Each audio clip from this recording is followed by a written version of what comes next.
السلام علیکم ورحمۃ اللہ وبرکاتہ۔ ساتھی استقبال ہے آپ کو ہمارے یوٹیوب چینل دلی مرکز لائیو بیان پر، اور یہ حضرت جی مولانا صاحب کا ابھی جلدی کا بیان ہے۔ تو آئیے ساتھیو ہمارا آپ مل کر سنتے ہیں اس بیان کو، حضرت جی کیا فرماتے ہیں اپنے اس بیان کے اندر۔ تو آئیے آپ حضرات کو لے چلتے ہیں بیان کی طرف۔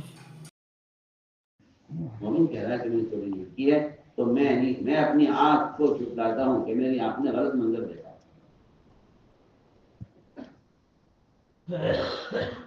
ایسا ایک نہیں سینکڑوں واقعات ہیں صحابہ کرام کے۔ میں نے عرض کیا کہ شیطان دل کے اندر وسوسہ پیدا کرتا ہے۔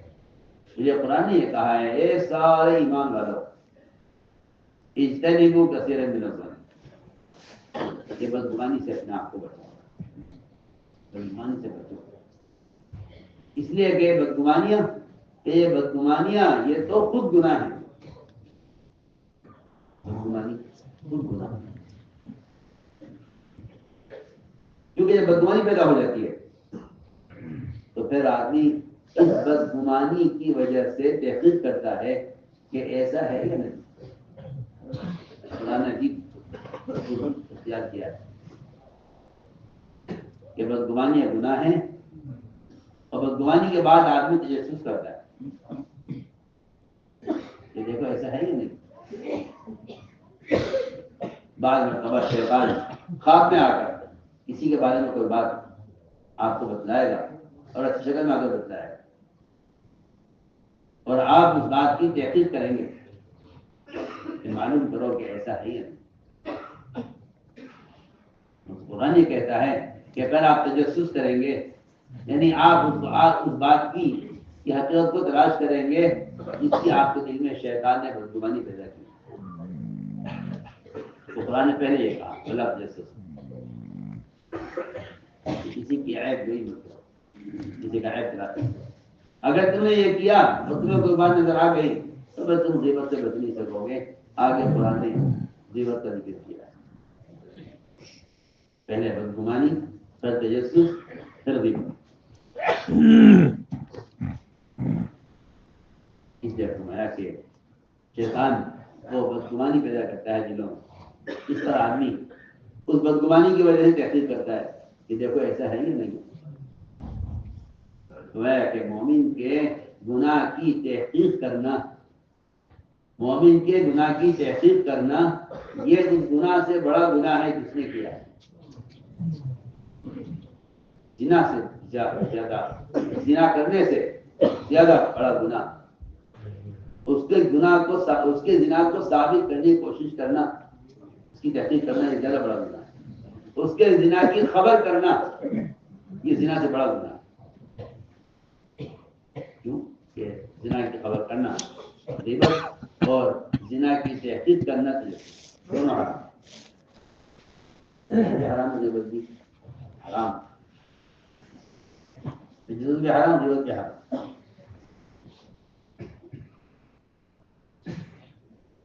اس لیے میرے دوستوں بزرگوں، ہمیں سیرت سے ان واقعات پر ضرور غور کرنا چاہیے کہ جس میں بتلایا گیا ہے کہ تجسس کرنے سے لوگوں میں کتنا فساد پیدا ہوتا ہے۔ عمر رضی اللہ تعالیٰ عنہ رات کو پہرے دے رہے تھے گلیوں میں، اچانک دیکھا کہ رات کے درمیانے حصے میں کسی گھر کے اندر سے روشنی محسوس ہوئی، قریب ہوئے، اندر سے آوازیں آ رہی تھی گانے ناچنے کی۔ عمر رضی اللہ تعالیٰ عنہ دیکھنے کے لیے اور گناہ کرنے والوں کو پکڑنے کے لیے، اور ظاہر بات ہے کہ عمر رضی اللہ عنہ مومنین ہیں، ان کے ذمہ تربیت بھی ہے، اندر داخل ہو گئے گھر میں، دیوار کھلان کر گھر میں داخل ہوئے، یعنی عمر رضی اللہ عنہ نے کوشش کی اس کے کو گناہ کرتے ہوئے پکڑنے، یہ گناہ کرتے سے پکڑا جائے، دیکھا کیا اندر کیا ہو۔ اندر داخل ہو تو دیکھا کہ ایک بڑے میاں شراب پی رہے ہیں، اور گانے والی ایک گا رہی ہے، اور بڑے میاں اتنے مست تھے اس گناہ میں کہ ان کو عمر کے قریب آنے کا بھی احساس نہیں ہوا۔ عمر رضی اللہ تعالیٰ عنہ تو قریب پہنچ گئے۔ حضرت عمر نے فرمایا اچھا اس عمر میں جبکہ قبر تمہارے قریب ہے، عمر تمہاری پوری ہو رہی ہے، تمہیں گناہ کر رہے ہو؟ بڑی نہیں آنے کا عمر مجھے آپ سزا دینے میں جلدی مت کریں، اگر میں نے ایک گناہ کیا ہے کہ میں شراب پی رہا ہوں جو قرآن کی حکم میں خلاف کر رہا ہوں، لیکن عمر تم نے اس وقت ایک ساتھ 3 گناہ کیے ہیں جو تینوں گناہ قرآن کے خلاف ہیں۔ تینوں گناہ قرآن کے خلاف۔ عمر تم نے پہلا گناہ یہ کیا ہے کہ تم نے گھر میں گھس کر میرا اعتراض کیا، دوسرا گناہ تم نے یہ کیا ہے کہ تم دروازے سے نہیں آئے، دیوار پھلان کر آئے ہو، جب تو قرآن کا حکم ہے ابواب یہاں کے دروازوں سے آؤ۔ عمر تم نے تیسرا گناہ یہ کیا ہے کہ تم گھر میں بغیر اجازت کے آئے ہو، کہ قرآن کا حکم ہے کہ بغیر اجازت کے گھر میں داخل ہوتا ہے۔ عمر اگر میں نے ایک گناہ کیا ہے، تم نے 3 گناہ کیے ہیں۔ عمر رضی اللہ تعالیٰ عنہ گھر سے ایسے ہچکیاں مار کر روتے ہوئے نکلے کہ اپنے رونے کی آواز کو چھپانے کے لیے اپنے دانتوں سے چادر کو دبائے ہوئے تھے۔ باہر عبداللہ بن مسعود رضی اللہ تعالیٰ عنہ کھڑے ہوئے تھے، تو ان کو بتایا نہیں کہ میں نے گھر میں کیا دیکھا ہے۔ خاموشی کے ساتھ عمر رضی اللہ تعالیٰ عنہ واپس ہو گئے۔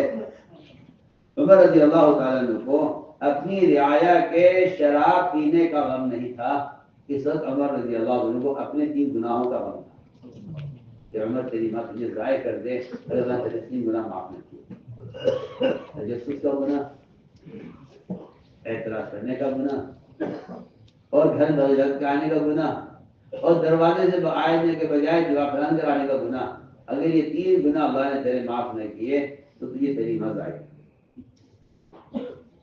عمر رضی اللہ عنہ نے اس رات کی بات کو ایسا چھپایا کہ بڑی میاں کی شراب پینے کی شکایت یا ان کی یہ غلطی کا کسی سے نہیں کی۔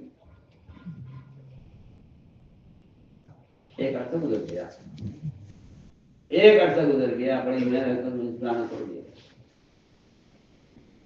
بہت دن گزرنے کے بعد خیال آیا بات پرانی ہو گئی ہے، حضرت عمر بھول گئے ہوں گے، چلو مجبور چلتے ہیں، لیکن احتیاط کی بڑے میاں نے کہ وہ عمر کی مجلس میں چھپ کر بیٹھے بہت پیچھے۔ عمر نے دیکھ لیا کہ بیوی کو، میں بڑے میاں کو میرے پاس نہ، بڑے میاں سمجھ گئے کہ آج پورے مجمع کے سامنے بات کھلے گی اور آج شراب پینے کی سزا دی جائے گی۔ عمر نے ان کو قریب کیا، اپنے ان کے کان میں ایک آیت عمر رضی اللہ تعالیٰ عنہ نے بڑے میاں کے کان میں کہ بڑے میاں میں نے اس رات کی بات کسی سے آج تک نہیں گئی، میں جانتا ہوں میرا اللہ جانتا ہے کیوں۔ بڑے میاں نے کہا عمر کان قریب کرو۔ بڑے میاں نے کان میں کہا اللہ گواہ ہے میں نے اس دن سے آج تک شراب نہیں۔ یہ تربیت کیسے ہوتی ہے؟ یہ لوگوں کا مزاج بن گیا ہے کہ مسلمان کی غلطی کو کا اعلان کرو تاکہ اس سے اس کی اصلاح ہو جائے۔ حدیث میں آتا ہے کہ مسلمان کسی مسلمان کے عیب کو تلاش کر رہا ہے، وہ فساد چاہتا ہے، اسلام نہیں چاہتا ہے۔ کیا چاہتا ہے؟ فساد چاہتا ہے، اسلام نہیں چاہتا۔ صاف ہے کہ جو آدمی مسلمان کے عیوب کو تلاش کر رہا ہے، اگر کہ اس کا ارادہ اصلاح کرنے کا ہو تب بھی وہ فسادی ہے، وہ اصلاح نہیں۔ مسلم سے کہتے ہیں جو مسلمان کے عیب کو چھپا لے، تو اللہ تعالیٰ ایسے لوگوں سے امت کی تربیت کا اور اصلاح کا کام لیتے ہیں۔ اس لیے یہ معمول تھا صحابہ کرام کا، اور یہ معمول کا خلفاء راشدین کا کہ جب شکایت آتی تھی کسی کی تو وہ ایک مومن کی عزت کو بچانے کے لیے اور ایک مومن کے عیب کو چھپانے کے لیے ان کو اس بات کی تربیت دی گئی تھی کہ حضور اکرم صلی اللہ علیہ وسلم ایسے موقع پر مسلمان کے عیب کو چھپا لیا کرتے تھے اور اس کے عیب کی اور اس کی غلطی کی اچھی تعمیر کرتے تھے۔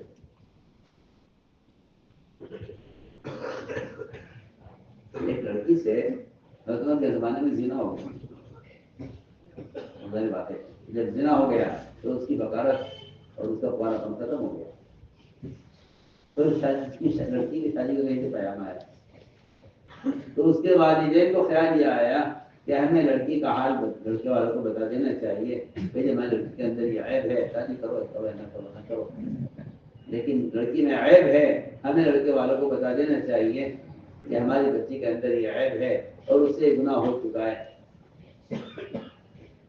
ان کو بتانے سے پہلے خیال آیا کہ چلو حضرت سے مشورہ کر لیتے ہیں. حضرت کے پاس آ کر کہا کہ ہم آپ سے ایک بات پوچھنے کے لیے آئے ہیں. ہماری لڑکی سے زنا ہو گیا تھا، آج کہیں سے اس کی شادی کا پیام آیا ہے، ہماری لڑکی کے اندر ایک عیب ہو گیا ہے، کیا ہم لڑکے والوں کو بتا دیں؟ انہوں نے فرمایا ان کے ماں باپ سے، لڑکی کے والدین سے کہ اگر تم نے لڑکی کا حال کسی کو بتایا تو میں تمہیں اتنی سخت سزا دوں گا کہ میں نے ایسی پٹائی اور ایسی سزا کسی کو دی نہیں. سب ڈانٹتا ہے دونوں کو. تو میں جاؤ اپنی لڑکی کی شادی کرو، اس طرح کرو جیسا وہ پاک دامن لڑکی ہوتی ہے عفیفہ، جس نے کبھی کسی نامحرم کو دیکھا نہ ہو. اس کی طرح شادی کرو جس طرح ایک پاک دامن لڑکی کی شادی کی جاتی ہے. اور اگر تم نے اس کی بات کسی کو بتائی تو میں تمہیں وہ سزا دوں گا کہ سارے ملکوں کے لیے وہ سزا عبرت ہو جائے گی. ایسی سزا میں نے کسی کو دی نہیں ہوگی. یہ مثال بنایا تھا. یہاں تو آدمی آنکھ سے حقیقت کو دیکھ رہا ہے، پھر یہ کہہ رہا ہے کہ نہیں مومن کے عیب کو چھپاؤ. جہاں لوگ صرف سنی ہوئی بات کو نقل کر دیتے اور ڈرتے نہیں ہیں اللہ سے. حالانکہ یہاں لگا آتا ہے روایتوں میں کہ جو مسلمان کسی مسلمان کے ایسے عیب کو بیان کرے گا جو واقعی اس کے اندر پایا جاتا ہے تو اللہ تعالیٰ اس عیب بیان کرنے والوں کو موت نہیں دیں گے جب تک اس گناہ کا پورا نہ کرے.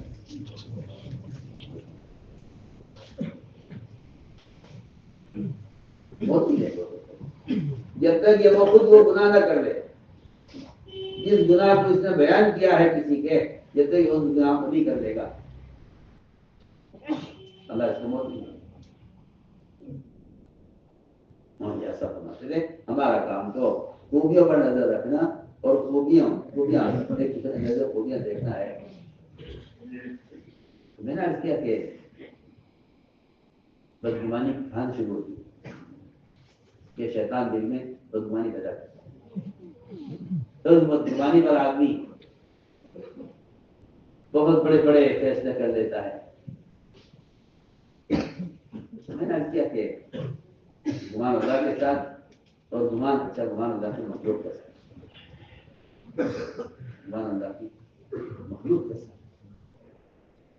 جس طرح اللہ کی ذات کے ساتھ گمان کرنا وہ اللہ تعالیٰ کی قدرت کو صاف کر دیتا ہے.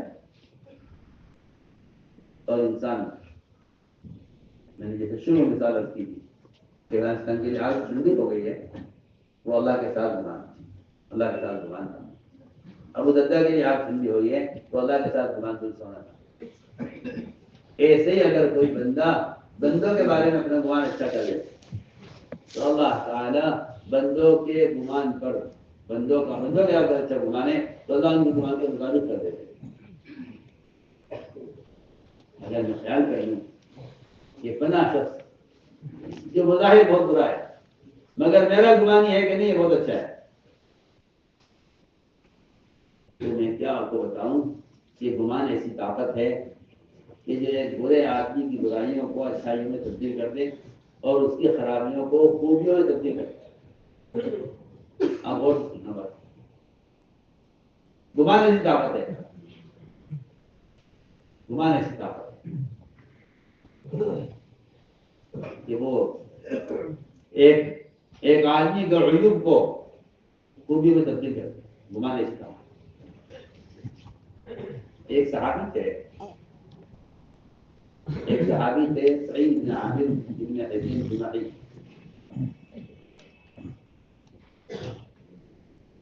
بہت عجیب قصہ ہے. سعید بن عامر ابن حزیم جمعی ایک صحابی تھے. عمر رضی اللہ تعالی عنہ کو ملک شام کا امیر ہوا. ان لوگوں نے آ کر ایک عرصے کے بعد اپنے اپنے امیر کی شکایت کی حضرت عمر سے اور یہ کہا کہ عیسیٰ امیر کو آپ بتائیے معمول کیجیے ہمیں یہ امیر مل جائے۔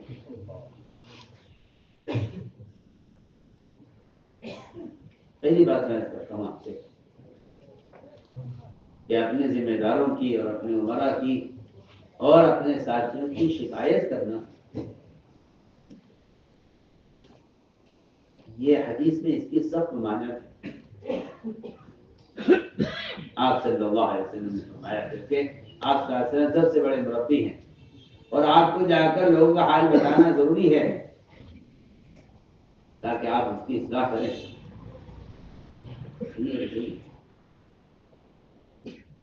اس طرح کسی بیمار کا حال ڈاکٹر کو بتایا جاتا ہے اس کی جو ہے اس کے علاج کے لیے آپ صلی اللہ علیہ وسلم تو امت کے معالج ہیں، مربی ہیں، لیکن آپ نے کیا فرمایا؟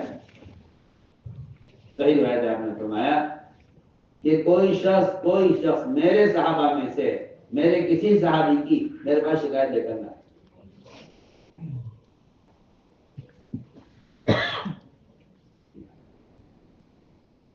لا يبلغني أحد من أصحاب الأحد شيئا إني أحب أن أخرج إليكم وأنا سليم الصدر، کہ کوئی میرے پاس میرے کسی ذاتی کی شکایت کرنے نہ لا يبلغني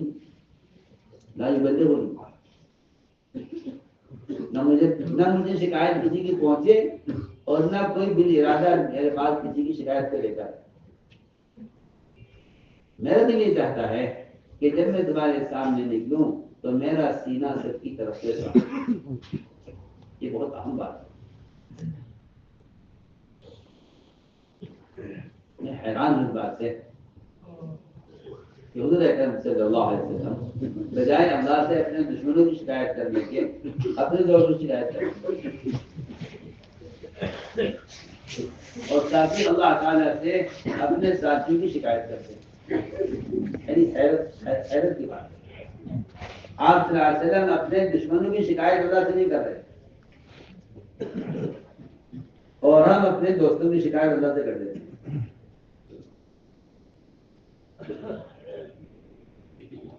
ایک بنیادی بات ہے کہ آپ نے فرمایا کوئی میرے پاس میرے ساتھی کی شکایت نہ رہے، اور آج کل معاف کریں مزاج یہ ہے لوگوں کا کہ جو آدمی شکایت لے کر آتا ہے اس کو قریب کرتے ہیں، اس کا اکرام کرتے ہیں، اس سے اور مزید حالات معلوم کرتے ہیں، بتاؤ اور کیا ہو رہا ہے۔ جی سنیے شکریہ، یہاں شکایت کرنے والے کو قریب کیا جاتا ہے۔ امام شافعی رحمۃ اللہ علیہ کے ان کو کوئی مخالف تھا، امام شافعی کے ایک آدمی کا دشمن تھا، مخالف تھا، اس نے امام شافعی کے بارے میں کچھ کہا۔ امام شافعی علیہ کا چاہنے والا ان کے پاس آیا اور آ کر کہا کہ امام صاحب فلاں آدمی آپ کے بارے میں یہ کہہ رہا تھا، یہ کہہ رہا تھا، یہ کہہ رہا تھا، ساری باتیں سچی تھی۔ اور اس نے امام شافعی رحمۃ اللہ علیہ کو کے سامنے ان کے دشمن اور ان کے مخالف کی طرف سے بات نقل کی۔ امام شافعی علیہ کا غریب جواب دیا، فرمایا اگر تم سچ بول رہے ہو تو ساری باتیں جو اس کی طرف سے مجھے پہنچا رہے ہو، نقل کر رہے ہو، اگر تم سچ بول رہے ہو تو تم چغل خور ہو اور چغل خور جن میں داخل نہیں ہوگا، اور اگر تم جھوٹ بول رہے ہو اس کی طرف سے جو باتیں نقل کر رہے ہو یہ باتیں غلط ہیں، جھوٹی ہیں، تو فرمایا کہ تم فاسق ہو اور فاسق جن میں داخل نہیں ہوگا۔ ایسا جواب دیا شکایت کرنے والے کو، فرمایا کہ یا تو تم چغل خور ہو اگر سچ بول رہے ہو، اور اگر جھوٹ بول رہے ہو تو فاسق ہو۔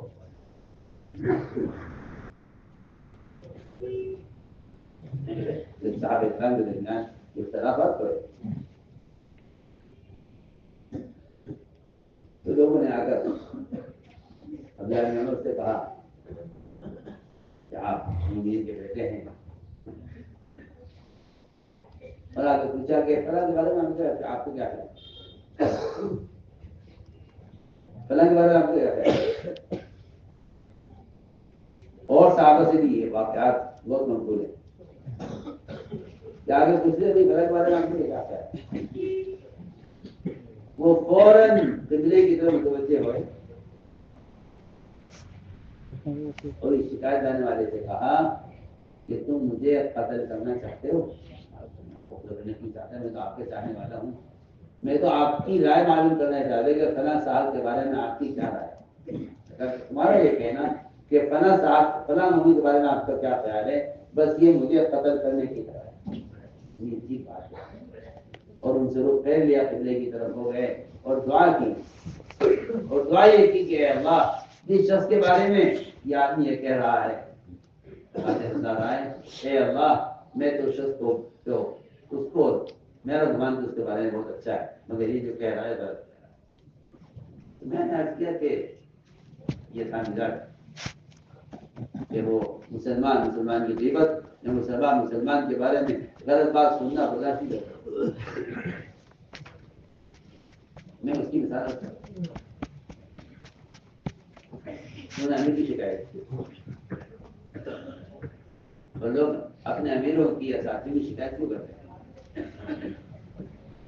بات اصل یہ ہے کہ جب مسلمان منہ کے عیوب کو دیکھتا ہے تو اس کو کوئی آدمی بھی اس کو کام کے قابل نظر نہیں آتا۔ جی ہاں، ہر ایک میں کوئی عیب نکال سے یہ کہے گا کہ ان میں تو یہ عیب ہے، ان میں یہ عیب ہے، ان میں یہ عیب ہے، اور ایسا معلوم ہوتا ہے کہ شاید یہی چاہتے ہیں کہ کوئی ایسا آدمی ذمہ دار ہو جس کے اندر کوئی عیب نہ ہو۔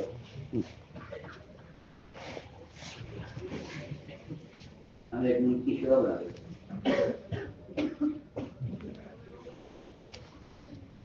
تو جب شعبہ بنانے کے لیے ہم نے رائے دی تو ایک صاحب نے کھڑے ہو کر زور سے کہا کہ یہ بتائیے کہ امیر کی صفات کیا ہونی چاہیے، اور شورا میں لے جائے تو اس کی صفات کیا ہونی چاہیے۔ ان کا مقصد یہ تھا کہ ایسا آدمی ہو جس کے اندر کوئی عیب نہ ہو، کوئی کمی نہ ہو۔ تو میں سمجھ گیا کہ ان کے سوال کا مقصد یہی ہے۔ تو میں نے اس کی بات شروع ہوتے ہی میں نے کہا کہ پہلی شرط یہ ہے کہ وہ امیر ہو یا وہ شورا میں ہو، وہی پہلی شرط یہ ہے کہ وہ فرشتہ ہونا چاہیے۔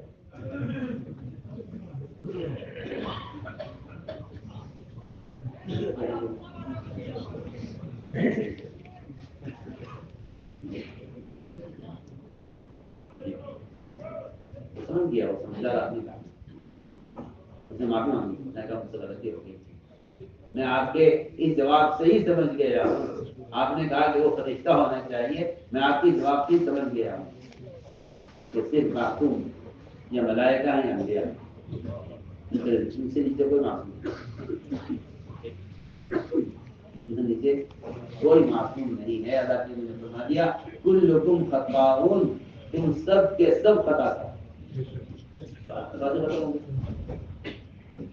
دنیا میں کوئی شخص ایسا نہیں ہے جو یہ کہہ دے کہ میری غلطی نہیں ہے، کیونکہ حدیث نے سب کے معصوم ہونے کا انکار کر دیا۔ کلکم خطاؤن، کہ تم سب خطا کرو۔ اس حدیث نے یہ دروازے بند کر دیا کہ کوئی یہ کہے کہ میری غلطی نہیں، میں کلکم تم سب خطا کرو۔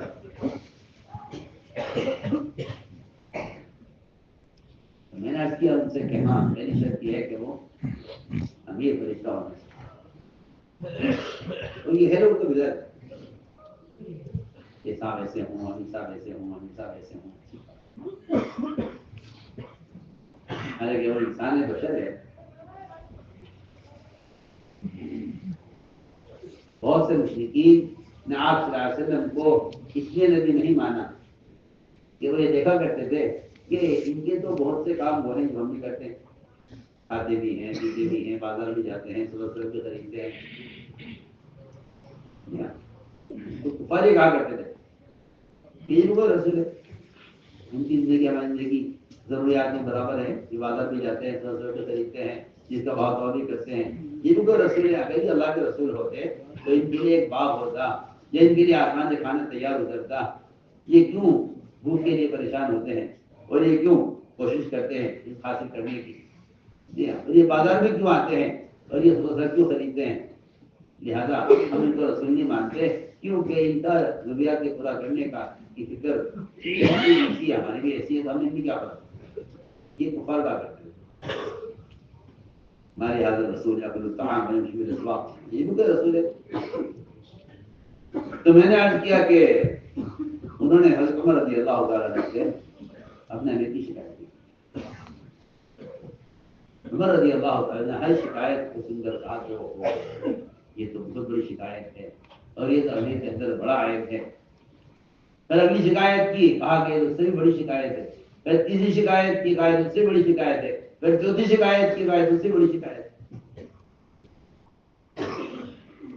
صحیح بات ہے کہ جب ایک علاقے کے لوگ آ کر امیر صاحب کی شکایت کریں گے تو لوگ سوچیں گے بیٹھ کے چلو نہیں ہے ہم کر دو, ہٹا دو.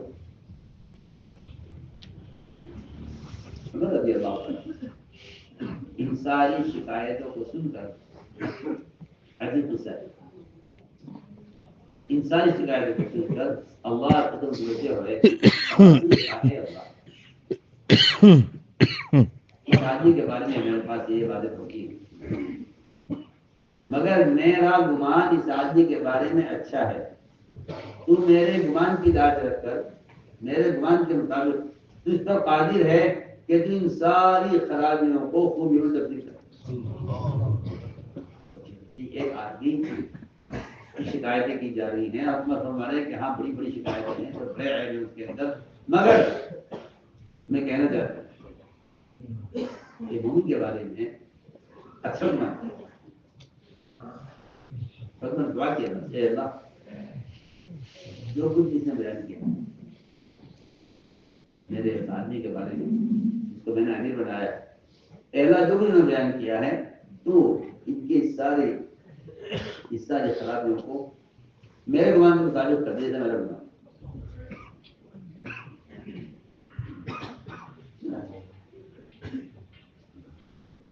بلایا ان کو, امیر صاحب بھی آئے, آیا بھی آئی, انہوں نے شکایتیں کی. انہوں نے کیا شکایت ہے کہ یہ شکایت ہے نہیں صحیح ہے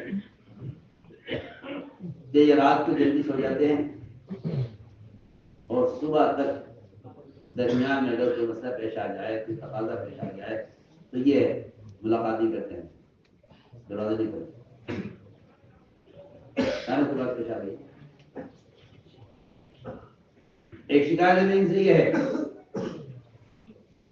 کہ یہ مہینے میں ایک دن چھٹی کرتے ہیں. میرے شکایت میں ان سے یہ ہے کہ یہ بیمار ہیں, اچانک کسی دن بے ہوش ہو جاتے ہیں اور ایسے بے ہوش ہوتے ہیں کہ ہمیں یقین ہو جائے کہ یہ مر چکے ہیں. یہ بیمار نہیں ہے اور بیمار آ گئی.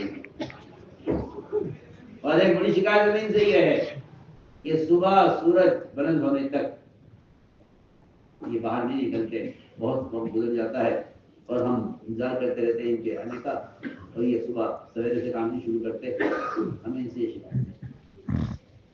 حضرت نے فرمایا کہ بتاؤ صحیح کیا مسئلہ ہے. عابد نے کہا الدین یہ میرے اللہ کے درمیان کے کچھ چیزیں ہیں آپ نے نہ کھلوائیے. انہوں نے کہ نہیں میں تمہیں پسند دیتا ہوں, حکم دیتا ہوں, تمہیں کچھ بتانا پڑتا. بات یہ ہے انہیں مجھ سے شکایت ہے کہ میں رات کو ان کی بات نہیں سنتا. میں نے پورا دن کی خدمت کے لیے حفاظت کیا ہوا ہے لیکن رات میری خالق کے ساتھ ہوتی ہے.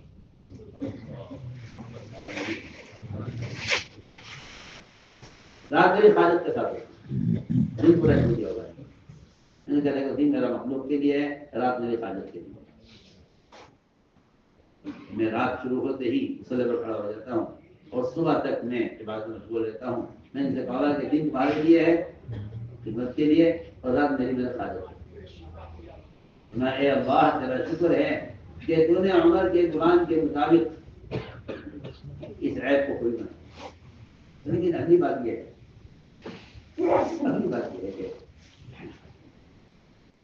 کہ کیا بات ہے کہ تم اچانک بے ہوش ہو جاتے ہو. بات یہ ہے کہ میں جب اسلام نہیں لایا تھا اپنے کفر کے زمانے میں ایک صحابی کے قتل میں شریک تھا کفار کے ساتھ. ایک صحابی کے قتل میں شریک تھا کفار کے ساتھ. مجھے خیال آتا ہے کبھی کہ اللہ تعالیٰ پاک مجھ سے پوچھیں گے کہ تم نے فلاں صحابی کو کیوں قتل کیا تھا. تو جب مجھے خیال آتا ہے اس کا کہ میں اللہ کے یہاں کیا جواب دوں گا تو میں اس فکر میں بے ہوش ہو جاتا ہوں. ہماری جاہلیت کی بات نہ یہ کیا بات ہے کہ تم صبح کو دیر سے آتے ہو. میں مکہ مکرمہ سے مجھے مرہ صاحب مجھے روانہ کیا امیر بنا کر. میرے ساتھ کوئی خادم نہیں تھا, میں اور میری بیوی. میں صبح فجر کے بعد آٹا پیستا ہوں, پھر اسے گوندتا ہوں, پھر کھانا تیار کرتا ہوں. اس لیے کہ شریعت میں میری بیوی کا کھانا میرے ذمہ کیا ہے, میرے دل کی خادمہ نہیں. میں کھانا نہ بناتا ہوں, کھانا تیار کر کے اسے کھانا دے کر تو میں باہر نکلتا ہوں, کیونکہ میرے ذمہ اللہ نے میرے ذمہ کیا ہے کہ بیوی کا نفقہ اتنا میرے ذمہ ہے. اس لیے مجھے نکلنے میں دیر ہو جاتی ہے. تمہاری یہ کیا بات ہے کہ تم مہینے میں ایک چھٹی کرتے ہو. میں ایک کرتا مدینے سے لے کر چلا تھا جو بہت موٹا اور اونی کرتا ہے. آج تک میرے پاس وہی ایک کرتا ہے. میں مہینے میں ایک مرتبہ اس کو دھوتا ہوں کیونکہ وہ اونی کرتا ہے تو وہ سوکھتا نہیں ہے. مجھے دن بھر ایک دن چاہیے ہوتا ہے مہینے میں اس کرتے کو دھو کر صاف کرنے کے لیے, اس کو پھر سکھانے کے لیے. یہ سوکھ کر سخت ہو جاتا ہے تو میں اس کو رگڑتا ہوں بیٹھ کر جس سے نرم ہو جائے, بدن کو چبھے نہیں. تو مجھے اس میں ایک دن کی چھٹی مہینے میں چاہیے.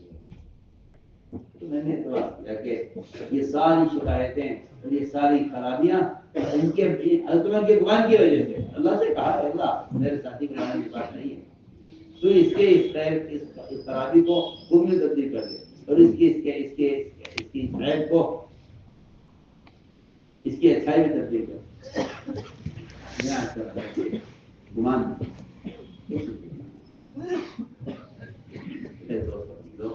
حدیث آتا ہے کہ بعض مرتبہ شیطان آتا ہے اچھی شکل میں, آدمی دیکھ کر کہتا ہے کہ آدمی تو بڑا نیک معلوم ہوتا ہے, اور تمہارے درمیان آ کر ایک بات چھوڑ جاتا ہے کسی کے بارے میں.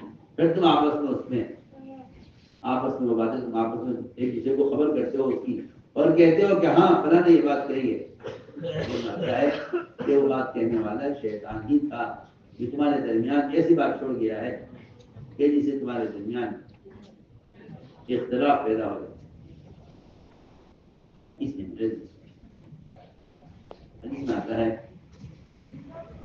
حدیث میں آتا ہے کہ ایک آدمی کے جوتا ہونے کی میں نے روایت پڑھی تھی شروع میں ایاک وزن حدیث پڑھی تھی میں نے شروع میں ایاک وزن کہ اپنے آپ کو بدگمانی سے بچاؤ, اس لیے کہ جتنا بڑے سے بڑا جھوٹ بولا جا سکتا ہے دنیا میں اس سب سے بڑا جھوٹ وہ مومن کے بارے میں بدگمانی. ان الظن اکذب الحدیث, سب سے بڑا جھوٹ مومن کے ساتھ بدگمانی. ان الظن اکذب الحدیث, یہ روایت کے الفاظ بتا رہے ہیں ان الظن اکذب الحدیث کہ بدگمانی یہ تو تمام جھوٹوں میں سب سے بڑا جھوٹ.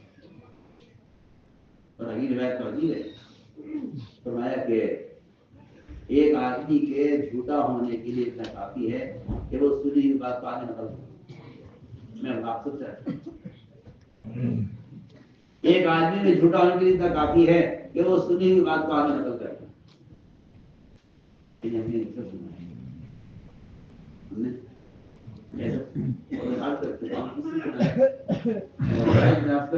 وہ کہتا ہے کہ میں نے سنا ہے ایک آدمی سے کہ واقعی جس کی بات کا انکار نہیں کیا جا سکتا, جس کی بات کو سچا ہی ماننا چاہیے, اس کی شکل, اس کا حلیہ, اس کا نورانی چہرہ بتا رہا ہے کہ وہ آدمی غلط نہیں کہہ سکتا. حدیث میں ہے کہ کہنے والا کہتا ہے کہ میں اس آدمی کو شکل سے جانتا ہوں, نام سے نہیں جانتا، فرمایا کہ وہ شیطان ہی تھا، وہ شیطان ہی تھا جس وجہ میں ایک بار چھوڑ گیا ہے۔ فرمایا کہ اپنے آپ کو بدگمانی سے بچاؤ، کیونکہ سب سے بڑا جھوٹ وہ بدگمانی ان نظر نہ کرنا، ان نظر نہ کرنا کہ تب جھوٹ کی جو آخری حد ہو سکتی ہے اس سے بڑا جھوٹ یہ ہے کہ آدمی ان کے ساتھ بدگمانی کرے۔ ایک بات آتی ہے اور لوگ اس کو فوراً حدیث میں آتا ہے اللہ اکبر کہ مومن بندہ اپنی زبان سے ایک بات نکالتا ہے، حالانکہ وہ بات بہت معمولی ہوتی ہے، اس کو اندازہ نہیں ہوتا کہ اس نے کیا کہہ دیا، وہ بات آفاق تک پہنچ جاتی ہے، یعنی ساری دنیا میں پھیل جاتی ہے۔ اور میں تو کہتا ہوں کہ اس حدیث کے اندر اس زمانے میں وہ آلات اور ذرائع جو منٹوں میں سیکنڈوں میں بات کو منٹوں تک پہنچا دیتے ہیں، پہلے زمانے میں تو غیبت کرنے کے لیے کوئی تقریب کوئی موقع ملنے جلنے کا ہو گیا، کہیں بیٹھ گیا کسی کے ساتھ تو غیبت ہو گئی، ورنہ اس زمانے میں تو غیبتیں کرنے کے لیے ایسے گرو بنے ہوئے ہیں، جی ہاں، ایک دوسرے میں بیٹھا ہے دوسرے میں بیٹھا ہے، اور دونوں اتنی دور رہ کر بھی ایک مسلمان کی کا گوشت کھانے میں ایک برتن کے اندر دونوں شریک رائے ہیں جو جھوٹ کو آفاق تک پہنچا دے، دور دور، یعنی دنیا کے آخری کنارے تک تمہارا جھوٹ پہنچ جاتا ہے۔ حدیث کا ترجمہ کر رہا ہوں، اور اسے اندازہ نہیں ہوتا کہ اس نے کیا جملہ کہہ دیا ہے، حالانکہ یہ جملہ اس کو جہنم کی تہ تک پہنچا دیتا ہے۔ اور بعد میں جب آدمی اپنی زبان سے ایک کلمہ خیر نکالتا ہے اور یہ کہہ رہا ہے اسے اندازہ نہیں کہ اس نے کیا کہہ دیا ہے، حالانکہ یہ ایک جملہ اس کو جنت تک پہنچا دیتا ہے، جنت چار درجے تک پہنچا دیتا ہے۔ یہ فرمایا کہ آدمی زبان کھولتے ہوئے غور کرنے کا اٹھا ہے، کہ لوگ جھوٹ بات کو سنتے ہیں اور سنتے ہی اس کو آگے نقل کر دیتے ہیں، سنتے ہی بات کو آگے پہنچا دیتے ہیں۔ حدیث میں فرمایا کہ ایک آدمی کے جھوٹا ہونے کے لیے اتنا کافی ہے کہ وہ سنی ہوئی بات کو آگے نقل کرے، ایک آدمی کے جھوٹا ہونے کے لیے کافی ہے کہ وہ سنی ہوئی بات کو آگے نقل کرتے، جھوٹا ہونے کے لیے اتنا کافی ہے، جھوٹا ہونے کے لیے اتنا کافی ہے کہ سنی ہوئی بات کو آگے نقل کرتے۔ اور عجیب بات ہے کہ لوگ اچھی باتوں کو اتنا جلدی نقل نہیں کرتے جتنا جلدی غلط باتوں کو نقل کرتے۔ رحمہ کا قول ہے، رحمہ فرمایا کرتے تھے کہ اگر تم باطل کو مارنا چاہتے ہو، اگر تم باطل کو مارنا چاہتے ہو تو اس کا تذکرہ چھوڑو، وہ صاف معنی باطل بکر کی ذکر ہی کہ باطل کو اگر مارنا ہے تو اس کا ذکر چھوڑو، وہ مر جائے۔ ہر چیز کی کا وجود اس کی حیات اس کے تذکروں سے ہے نا، تو لوگوں کو صاف بات ہے کہ کسی خیر کی بات کے نقل کرنے میں اتنا مزہ نہیں آتا جتنا مسلمان کے عیب کو بیان کرنے اور اس کو نقل کرنے میں مزہ آتا ہے۔ وجہ اس کی ہے کہ خیر کی بات کرنے سے تو آدمی کو محسوس نہیں ہوتا کہ اس نے کچھ کھایا ہے، لیکن یہ بات حدیث میں صراحتاً ہے بالکل کہ غیبت کرنے والا آدمی یقینی طور پر اپنے بھائی کا گوشت کھا، یقینی، یہ کوئی سہل بات نہیں۔ آپ صلی اللہ علیہ وسلم نے غیبت کرنے والے کی قے میں تازہ گوشت اور غیبت کرنے والے کے دانتوں میں تازہ گوشت رکھا ہوا دکھلا دیا، فرمایا کہ دیکھو اس کے دانتوں میں دیکھو تازہ گوشت رکھا ہوا ہے، اور بلکہ آپ صلی اللہ علیہ وسلم نے کلی کروا کر دکھلایا کہ دیکھو اس کی کلی میں دیکھو اس نے غیبت کی تھی، اس کے منہ سے تازہ گوشت کیا کہ سنی ہوئی بات کا آدمی آگے نہ پہنچا دے، اس لیے ہمیں چاہیے کہ پہلی بات تو یہ ہے کہ اگر ان کے بارے میں کچھ سنا ہے تو اس کی تعریف ہو، کبھی مومن سے نہیں کر سکتا۔ میں شروع کر چکا ہوں کہ عمر رضی اللہ تعالیٰ عنہ نے چور کو چوری کرتے ہوئے دیکھ کر یہ فرمایا تھا اس نے چوری کی اور انکار کیا تو فرمایا کہ میری آپ نے غلط دیکھا ہے، مومن کے بارے میں میرا گمان نہیں ہے کہ وہ چوری کرے گا، اور اگر چوری کی بھی ہوتی اس نے اور وہ قسم کھا رہا ہے تو ہمیں اس کی بات کو قبول کرنی چاہیے۔ مومن اگر یہ کہے میں نے گناہ نہیں کیا تو اس کی بات کا یقین کرنا چاہیے، بجائے اس کے کہ آپ کوشش کریں کہ اس کا گناہ ثابت ہو، بلکہ کوشش یہ کرو کہ اس کا گناہ ثابت نہ ہو۔ علی رضی اللہ تعالیٰ عنہ کے یہاں چور لایا گیا، نے اس سے پوچھا کہ تم نے چوری کی ہے، تو اس نے اعتراف کر دیا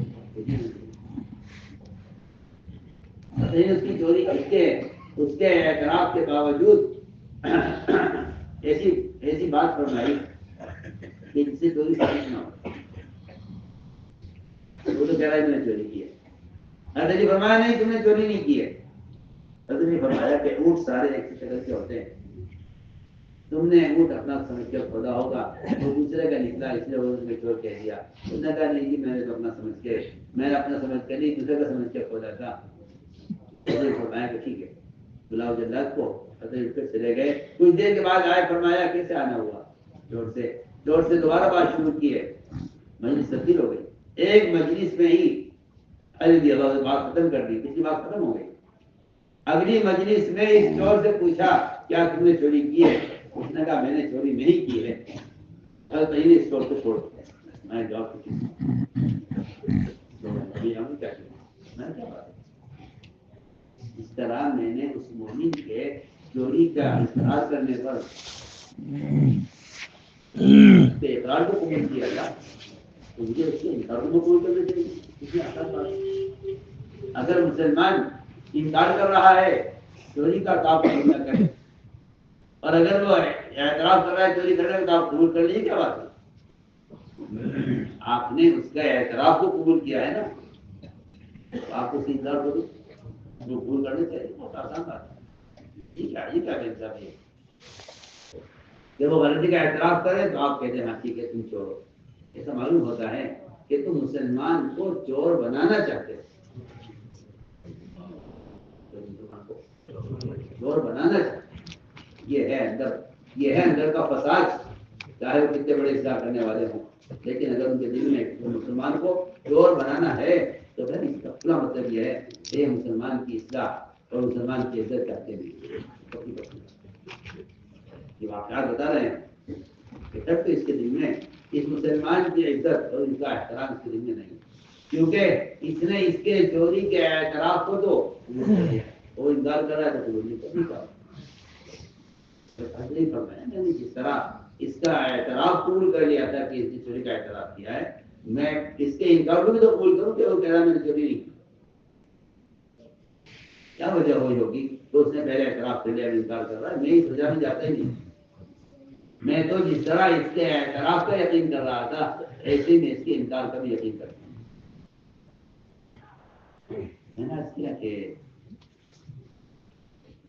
منافقین امت کی اجتماعیت کو توڑنے میں 24 گھنٹے دن رات اس فکر میں لگے رہتے ہیں کہ مسلمانوں کی اجتماعیت کیسے ٹوٹے، اور اس کو توڑنے کے لیے ان کے پاس سب سے بڑا ہتھیار یہ ہے کہ یہ آپس میں ایک دوسرے سے ساتھیوں کو بدزن کرنے کی کوشش کر رہے ہیں۔ یہ ان کا طریقہ ہوتا ہے،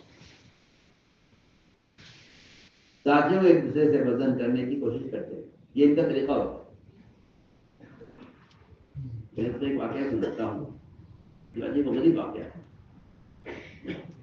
اس سے اندازہ ہوگا کہ منافقین کو امت کی اجتماعیت کو اور اطاعت کو منافقین اس طرح سے ختم کرنے کی کوشش کرتے ہیں۔ ایک قبیلہ تھا، قبیلہ بنو مختلف، مالدار قبیلہ تھا۔ یہ قبیلہ بنو مختلف یہ آج جملہ حاضر ہوا اور پورے قبیلے اسلام قبول کیا۔ اسلام قبول کیا تو اسلام صلی اللہ علیہ وسلم نے ان کو نماز کا حکم دیا، روزے کا حکم دیا، حج کا حکم دیا، اور آپ نے ان کو زکوٰۃ کا بھی حکم دیا۔ انہیں اسلام قبول کرنے کے ساتھ ساتھ اسی مجلس میں کہا کہ ہم اپنے مال کی زکات دینا چاہتے ہیں. صحیح ہے کہ ہم مال لے کر آ جائیں، زکات میں آ کر ہم سے زکات وصول کریں، میں کبھی ہم اسے آدمی بھیج دیں گے اور اس سے زکات وصول کریں. یعنی اسلام قبول کرنے کے ساتھ ساتھ انہوں نے اسی وقت اسی مجلس میں اپنے مال کی زکات پیش کرنے کا ارادہ کر لیا. تو میں ہمارا آدمی آئے گا تم سے زکات وصول کروں گا. نہیں آپ انہیں سنائی باتوں پر جو لوگ فیصلے کر لیتے ہیں اس کا کیا نقصان ہوتا ہے. چنانچہ یہ لوگ چلے گئے اور آپ صلی اللہ علیہ وسلم نے ان کو ایک تاریخ لکھ کر دی ہے کہ اس تاریخ میں ہمارا آدمی آئے گا تمہارے پاس اور تم سے زکات وصول کرے. تم جا کر تیاری کر دو، زکات کا مال یہاں سے الگ کر دو. چنانچہ آپ صلی اللہ علیہ وسلم کا معمول یہ تھا کہ آپ جس چیز کا وعدہ کر لیا کرتے تھے اس کو آپ پورا کرتے تھے. مشرکین آپ صلی اللہ علیہ وسلم کے وعدے وفائی کو زمانے جاہلیت سے آپ کو جانتے تھے. کیا وعدہ خلاف نہیں. آپ صلی اللہ علیہ وسلم نے بالکل اسی تاریخ میں اپنا آدمی روانہ کیا کہ جاؤ بنو مختلف سے زکات وصول کرتے ہیں. ادھر سے آدمی چلا. ان کو معلوم تھا کہ آج کی تاریخ میں آپ کا آدمی آئے گا زکات دینے کے لیے. انہوں نے زکات کا معاہدہ کر دیا اور آپ صلی اللہ علیہ وسلم کے سائی اور آپ کے زکات وصول کرنے والے کے استقبال کے لیے وہ لوگ بستی سے باہر آ کر کھڑے ہو گئے. آپ صلی اللہ علیہ وسلم کا آدمی آئے گا ہم اس کے استقبال کریں گے. منافق نے دیکھا کہ زکات کے شوق اور ان کی ایسی اطاعت ان میں اور ایک اکیلا آدمی وہ جا رہا ہے زکات وصول کرنے کے لیے اور یہ مال اس کے حوالے کر دیں گے. اس منافق کو اس اطاعت کو اور اجتماعیت کو اور زکات کا فریضہ ادا کرنے کے اس شوق کو توڑنے کے لیے اس کے پاس کوئی اور راستہ نہیں تھا. اس نے ان صحابی کو راستے میں ان سے ملاقات کی.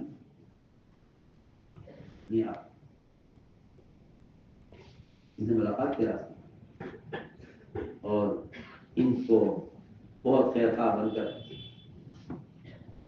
ان کو سمجھایا اور یہ کہا دیکھیے میں آپ کو صحیح بات بتا رہا ہوں. آپ کہاں جا رہے ہیں؟ اس نے کہا میں زکات وصول کرنے جا رہا ہوں. اس منافق نے یہ کہا کہ وہ سب گاؤں سے باہر کھڑے ہوئے ہیں آپ کو قتل کرنے کے لیے. آپ پہنچیں گے آپ کو قتل کریں گے. اور پورا قبیلہ زکات دینے سے انکار کر رہا ہے. یہ منافق نے ان صحابی کو راستے میں عبادت اور میں آپ کا بڑا خیر خواہ ہوں آپ بچ جائیے. دیکھیے وہاں آپ کے لیے خطرہ ہے. بات ہے ایک آدمی کسی کا خیر خواہ بنے گا اسے خطرے سے آگاہ کرے گا بتلائے گا کہ دیکھو آگے خطرہ ہے میں آپ کی خیر خواہی کے لیے کہہ رہا ہوں. روایت میں آتا ہے کہ یہ صحابی آدھے راستے سے واپس آدھے راستے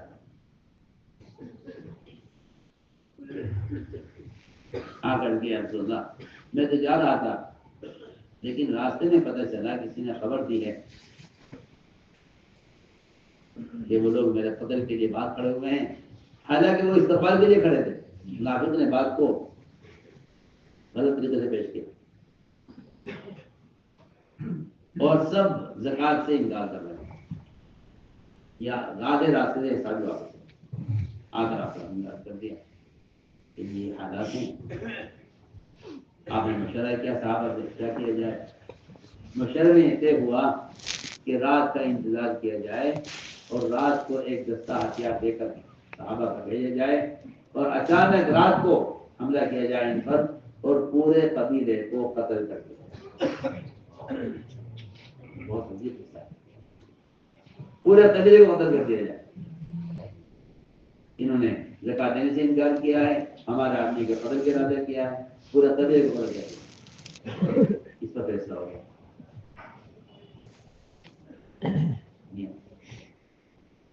اس پر فیصلہ ہو گیا. جماعت تیار ہوئی, ہتھیار دے کر آپ نے روانہ کیا. ادھر تو یہ جماعت کی تھی ان کو قتل کرنے کے لیے, ادھر بنو مختلف وہ پریشان تھے کہ آپ صلی اللہ علیہ وسلم تو وعدہ خلافی نہیں کر سکتے, آپ نے آج آدمی بھیجنے کے لیے کہا تھا, آدمی کیوں نہیں آیا؟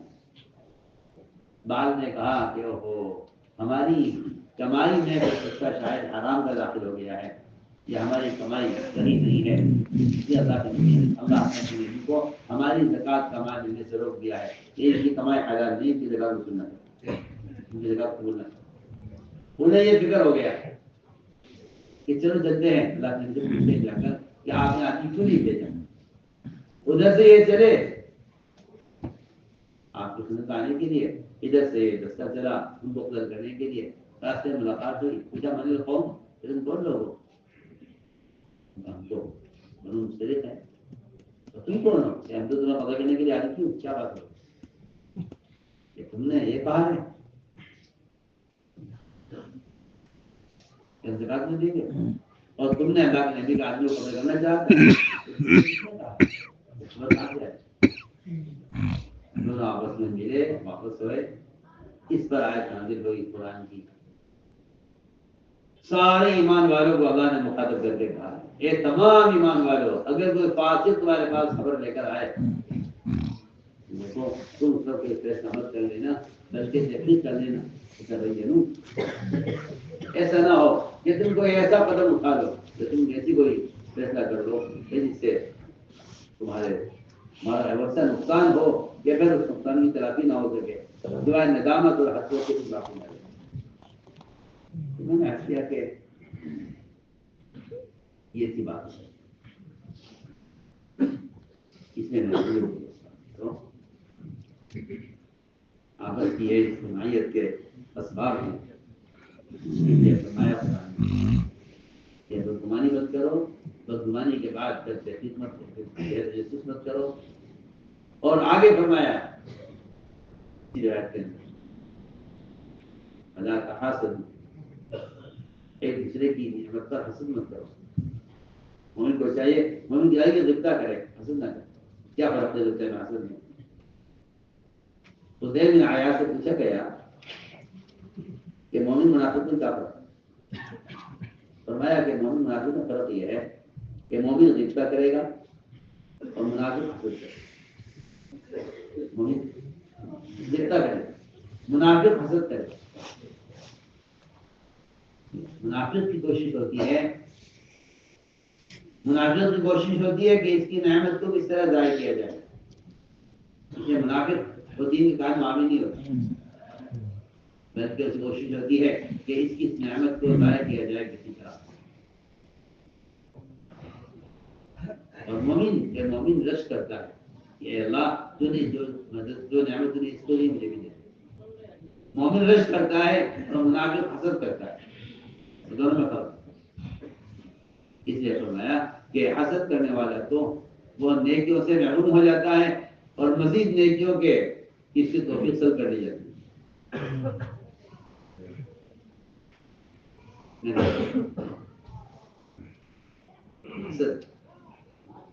حسد آدمی کو نعمت سے محروم کرتا ہے.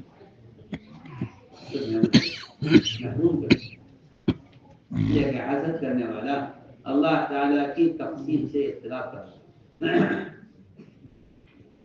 حسد کرنے والا اللہ کی تقسیم سے اختلاف کر رہا ہے. یہ بات تجربے کی ہے کہ بہت سی مرتبہ ایسا ہوتا ہے کہ ساتھیوں کے تعاون سے اور ان کی مدد کرنے سے اور ان کے ساتھ رہنے سے ساتھی ہاتھ کھینچ لیتے, پیچھے ہٹ جاتے ہیں. اس کی بنیادی وجہ حسد ہو رہی ہے. حسد ہوتا ہے کیونکہ حسد کی یہ خاصیت ہے کہ حسد معاون نہیں بناتا, مقابل بنا دیتا ہے. حسد اور صحابہ اکرام کے بارے میں آیا ہے نا, اب لوگوں کو لوگ کہ دل بہت صاف ہے, دل بہت صاف ہے. وجہ یہ تھی کہ دلوں میں حسد اور کینہ نہیں تھا. کینہ نہیں تھا تو انتقام نہیں تھا. انتقام بولے جائے اس میں کینہ ہوتا ہے. اور حسد نہیں تھا اس لیے وہ دوسروں کی نعمت پر حسد نہیں کرتے تھے، بلکہ کسی کو اگر کوئی درجہ کوئی مقام ملتا تھا صحابہ میں تو صحابہ ایسے صحابہ کے ساتھ رہنا پسند کرتے تھے تاکہ یہ صفت ہمارے اندر منتقل ہو. اور ایسا بالکل نہیں ہے. فرماتے تھے کہ ہم تو ہمارا تو کام ہی یہی ہے کہ مختلف مزاج، مختلف رنگ، مختلف ملک، مختلف زبان والوں کو ایک جماعت میں جمع کرنا چاہتے ہیں تاکہ ان کے درمیان سے طبقاتی فرق ختم ہو جائے. یہ مقصد ہے ہمارا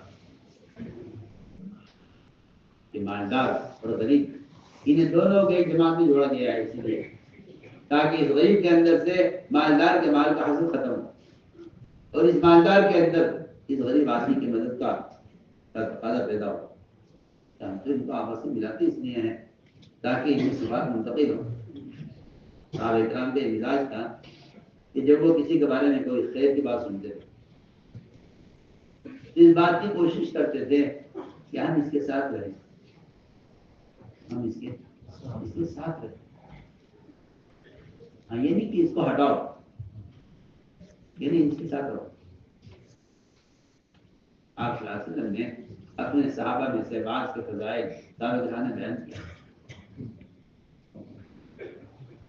ایک مرتبہ آپ خوشی فرما تھے، صحابہ آپ پاس بچے ہوئے تھے، آپ نے فرمایا ابھی دیکھو تمہارے سامنے ایک جنتی آدمی آنے والا ہے. صحابہ بہت کرنے لگے دیکھو کون آتا ہے. رسول رضی اللہ تعالیٰ عنہ صحابہ کو چلتے ہوئے آئے تھے، وضو کر کے آ رہے تھے، ان کی داڑھی سے پانی لپک رہا تھا وضو کا، اور بائیں ہاتھ میں جوتے لٹکائے ہوئے تھے اپنے.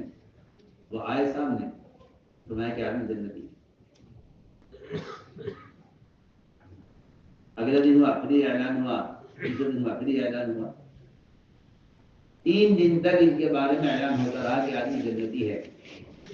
عبداللہ بن عامر عاص کو خیال ہوا اس آدمی کے اندر ایسی کیا خصلت ہے اور ایسے اس کے کیا معمولات ہیں کہ آدمی جنتی ہے، تو چلو کوئی بہانہ کرے اس کے ساتھ رہنے کا. آ کر کہا کہ جی میں نے طے کر لیا ہے، میں اپنے گھر میں 3 دن تک جاؤں گا نہیں. آپ مجھے 3 دن میں گھر میں ٹھہرا لیں کہ ہاں کہتا ہو کیا میں گھر میں ٹھہرا لیا. مقصد یہ تھا کہ رات بھر جاگ کر دیکھوں گا کہ ان کی تہجد، تلاوت، عبادت کیسی ہوتی ہے، اور دن بھر ان کے ساتھ رہوں گا دیکھوں گا کہ یہ دن بھر کیا اعمال کرتے ہیں اور جو یہ کہتے ہیں میں وہ کروں گا. تو ہماری روایت کے اندر ہے کہ میں پوری رات جاگتا رہا، ابھی اٹھیں گے اور رضی اللہ تعالیٰ عنہ عشاء کی نماز پڑھ کر سوئے اور فجر کی نماز تک سوئے. نہ تعبیر پڑھی، نہ کوئی تلاوت کی، نہ کوئی عبادت کی. رات گزر گئی. مجھے خیال ہوا آج تھکے ہوئے ہوں گے، شاید آنکھ نہیں کھل سکی، چلو اگلی رات دیکھوں گا. اگلی رات پھر پوری رات دیکھتے رہے، یہ رات کو سوئے، صبح تک سوتے رہے. تیسری رات پھر اسی طرح گزر گئی. یہ رات کو کوئی بات نہیں، کوئی عمل نہیں کیا کہ دن میں بھی میں ان کے ساتھ رہتا تھا، میں نے تو ان کو بڑا عمل کرتے ہوئے نہیں دیکھا. تو کوئی وظیفہ پڑھتے ہوں یہ لمبا چوڑا، یا کوئی نفلی عبادت زیادہ کرتے ہوں. 3 دن میرے اسی طرح گزر گئے اور میری واپسی کا وقت ہو گیا. میں نے واپس چلتے چلتے کہہ دیا ان سے کہ میں نے تو آپ کو کچھ بڑا کام کرتے ہوئے دیکھا نہیں ہے، میں تو آپ کو جنتی سن کر آیا تھا کہ آپ جو کریں گے میں بھی کروں گا، لیکن آپ کو بھی ایسا کام کرتے نہیں ہیں. آخر بتلائیے تو صحیح کہ اللہ کے رسول نے آپ کا جنتی ہونے کا اعلان کیسے کر دیا.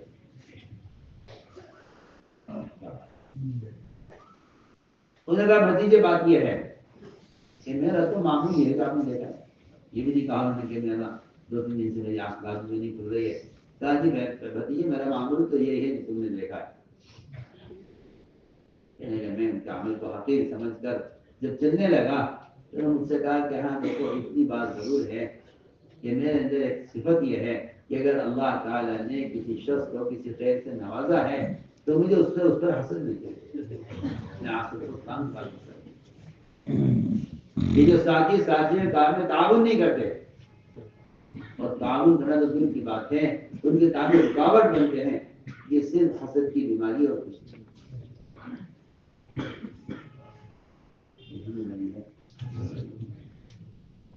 اس بیماری کا علاج بھی ہے. کیا علاج بیماری؟ حسد کا علاج کیا ہے؟ کہ آدمی دو کام کر لے، اس کا حسد کا کیا حسد کی بیماری ختم ہو جائے. کیا کر لے؟ دو کام کر لے تو حسد کی بیماری ختم ہو جاتی ہے. پہلا کام تو یہ ہے کہ اپنی اجتماعی مجلسوں میں ان لوگوں کی تعریف کرے جن سے اس کو حسد ہے. جن سے اس کو حسد ہے مجلس ان کی تعریف کرے. کیا آپ سے کیا عرض کروں، شاید بات سننا ہے. حضور اکرم صلی اللہ علیہ وسلم اپنے صحابہ کے درمیان بعض کافروں کی تعریف کرتے ہیں. وہ بات کافر کو پہنچنا کہ آج تو محمد صلی اللہ علیہ وسلم نے اپنے صحابہ کے سامنے فلاں کی تعریف کی. ابو سفیان یہ تو بڑا سمجھدار آدمی ہے اور بڑا ذی رائے ہے اور بڑی استعداد والا ہے. بعض کے بارے میں فرمایا کہ میں نہیں سمجھتا تھا کہ یہ اب تک اسلام کو قبول نہیں کرے گا. یہ تو بڑا سمجھدار آدمی ہے. مجھے حیرت ہے کہ اب تک اس نے اسلام قبول نہیں کیا. بجائے اس کے کہ لوگوں کی جو ہے صلاحیت کو ضائع کر دیا جائے حسد کے ذریعے، بلکہ کافر کی صلاحیت کو بھی آپ چاہتے تھے کہ حق پر لگ جائے. عمر رضی اللہ تعالیٰ عنہ ایک نصرانی کے اسلام لانے کی تمنا کرتے تھے، اور صرف اس لیے کہ وہ نصرانی حساب میں بڑا تیز تھا. میں کہ حساب میں اتنا ماہر رہی ہے، میں چاہتا ہوں اگر یہ مسلمان ہو جائے تو میں اسے اپنے خزانے کا سی اے بنا دوں. وہاں سے بتائیں کیا یہ نصرانی مسلمان ہوتا. غیر مسلم کو تو میں نہیں چاہتا کہ مسلمان کے حوالے کروں، لیکن اگر یہ مسلمان ہو جائے تو میں اسے اپنے خزانے کا اور بیت المال کا حصے میں محاسب بنا لوں، سی اے بنا لوں اگر یہ مسلمان ہو جائے. میں مثال رکھتا ہوں حسد وہاں جہاں حسد ہوتا ہے وہاں صلاحیت ضائع ہوتا ہے. تو میں نے عرض کیا کہ پہلا تو سبب یہ ہے حسد کے علاج کا کہ مجلسوں میں معصوم کی تعریف کی جائے، اس سے حسد ہے. دوسری بات یہ ہے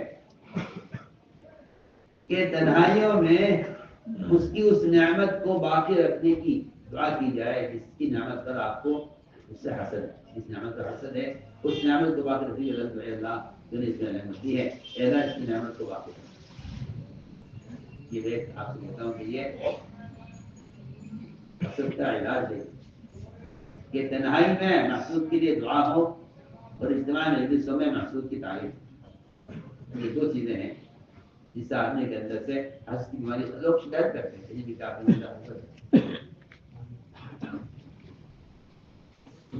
حسد آدمی کو بالکل میدان سے باہر نکال دیتا ہے، کام کے میدان سے باہر نکال دیتا ہے. بہت سے کفار مشرکین صرف حسد کی وجہ سے ایمان نہیں لائے، سمجھتے تھے کہ اللہ کے رسول حق ہیں اور آپ کی بعثت حق ہے. سب سمجھ گئے تھے، وہ آپ کے معجزات سے بھی اور علامتوں سے بھی سمجھ گئے تھے، لیکن صرف حسد نے ان کو اسلام سے روکے رکھا. حسد ایسی چیز ہے جو کسی دینی خدمات سے کیا روکے گی، حسد اسلام سے بھی روک دیتا ہے. اسلام سے بھی روک دیتا ہے. بہت سے مشرکین صرف حسد کی وجہ سے اسلامی ہوتے ہیں. بلکہ آپ کو معلوم ہونا چاہیے کہ ابلیس بننے کا جو اصل سبب ہے وہ حسد ہے.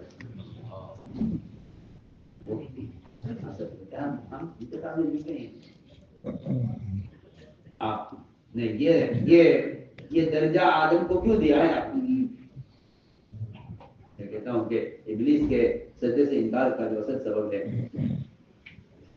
علماء نے لکھا ہے کہ اللہ کی آسمان اور پہلی نافرمانی جو ہوئی ہے وہ حسد کی وجہ سے ہوئی ہے، اور دنیا میں جو پہلا قتل ہوا ہے حسد کی وجہ سے ہوئی ہے. بات حسد تھا کہ آج کی جو لڑکی ہے یہ دوسرے بھائی کے نکاح میں کیسے آ گئی، اتنی خوبصورت لڑکی سے کیسے مل جائے گی. اس نے اس کے بھائی کو قتل کیا ہے اس حسد میں. پہلا قتل ہوا زمین پر حسد کی وجہ سے، پہلی نافرمانی ہوئی آسمانوں میں حسد کی وجہ سے. حسد آدمی کو خوبیوں سے اور خیر سے محروم کرتا ہے، کیونکہ حسد کرنے والا اللہ تعالیٰ کی تقسیم سے اختلاف کرنے والا ہے. اس کے صحابہ معاملہ یہ تھا کہ اگر آپ کسی کو فضیلت دیتے آگے بڑھاتے تو صحابہ کرام کا مزاج یہ تھا کہ وہ ایسے لوگوں کے ساتھ رہنا پسند کرتے تھے. واقعہ ہے حضور اکرم صلی اللہ علیہ وسلم کے پاس ایک تلوار آئی، بڑی عمدہ تلوار، جنگی تلوار. ہمارے تلوار کو کون لے گا؟ اس تلوار کو کون لے گا؟ حضرت کھڑے ہوئے، ان کو نہیں ملی. اکبر کھڑے ہوئے، ان کو نہیں ملی. تیسرا اعلان ہوا اس تلوار کو کون لے گا؟ اس کا پتہ کرے. ایک صحابی کھڑے رہے، پوچھ جان اس کے تلوار کو آپ صلی اللہ علیہ وسلم نے ان کے ہوتے ہوئے، حالانکہ یہ بڑے بھی تھے، پرانے بھی تھے، رشتے داری بھی تھی، لیکن آپ نے ابو دجان کو تلوار دی، ان کو نہیں. میں عرض کرتا ہوں کہ یہ اللہ کی طرف ایک آزمائش ہوتی ہے، ایک آزمائش ہوتی ہے اللہ کی طرف کہ اگر پرانے کے ہوتے ہوئے، بڑوں کے ہوتے ہوئے اللہ تعالیٰ کسی موقع پر کوئی کام کسی چھوٹے سے کرے تو یہ امتحان ہوتا ہے کہ آیا یہ اختلاف کر کے میدان سے نکل جاتے ہیں، یہ اجتماعیت کو اور اطاعت کو مقدم کر کے یہ عجیب قرآن کی آیت ہے. وَكَذَلِكَ فَتَنَّا بَعْضَهُم بِبَعْضٍ لِيَقُولُوا أَهَٰؤُلَاءِ مَنَّ اللَّهُ عَلَيْهِم بَيْنَنَا أَلَيْسَ اللَّهُ بِعَلِيمٍ بِالشَّاكِرِينَ. یہ عجیب آیت ہے. اس آیت کو میں جو فتنے کا لفظ ہے وہ آزمائش ہے کہ ہم اسے بھی آزمائش کریں گے. لیکن مکہ یہ کہا کرتے تھے کہ یہ ہمارے غلام ہیں، یہ فقراء اور یہ باہر کے آئے ہوئے لوگ، یہ بلال اور سہیل. کیا اگر اسلام کوئی خیر ہوتی تو کیا یہ خیر ان کو ملتی ہمارے ہوتے ہوئے؟ اگر اسلام میں کوئی خیر ہوتی تو اہل خیر تو ہم ہیں، ہم سردار ہیں، ہم مالدار ہیں. ہمارے ہوتے ہوئے یہ خیر ان فقراء کو ملی ہے، اس کا مطلب یہ ہے کہ اس میں کوئی خیر اس میں نہیں ہے. اگر اس میں خیر ہوتی تو پھر یہ خیر ہمیں ملتی پہلے، کیونکہ ہم بڑے ہیں، یہ چھوٹے ہیں. نہیں آپ یہ قرآن کیا ہے؟ وقال الذين كفروا لو كان خيرا ما سبقونا إليه وقال الذين آمنوا لو كان خيرا ما سبقونا إليه. کافروں نے کہا کہ اگر اس میں اسلام میں کوئی خیر ہوتی تو یہ ہمارے غلام اور ہمارے نیچے کے لوگ یہ اس خیر میں ہم سے آگے کیسے بڑھ جاتے. اللہ مجھے معاف فرمائے، یہ بیماری بھی ہے، بیماری بھی ہے کہ یہ تو ہم سے بعد والے ہیں. حضور اکرم صلی اللہ علیہ وسلم نے حضرت اسامہ کو امیر بنا کر اور مہاجرین اولین کو ان کے تابع کر کے بڑوں کی مانگ کر چلنا تو بہت آسان ہے.